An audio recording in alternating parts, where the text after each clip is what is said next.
Hi everyone, struggling with your Fagor fridge temperature settings?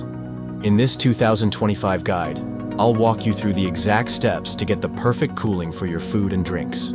Step 1. Identify your Fagor model type. Some Fagor fridges use a digital control panel. Others use manual knobs. Look inside the fridge or on the control panel near the top to see what yours has. Step 2. Understand the recommended temperature. The ideal fridge temperature is 4 degrees Celsius, 39 degrees Fahrenheit.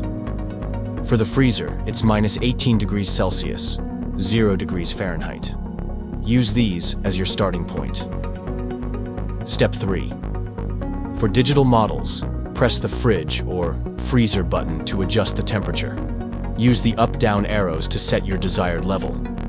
The display will blink, then lock in the setting. Step 4. For manual knob models, turn the dial inside the fridge. A lower number means warmer. A higher number means colder. Start at 3 and adjust as needed over a few hours. Step 5. Let it stabilize. Give the fridge 4 to 6 hours to reach the new temperature before judging the results. Extra tip. Avoid overloading your fridge. Good airflow helps maintain stable cooling. That's it. Now, your Fagor fridge should run like a pro. Like and follow for more appliance how-tos.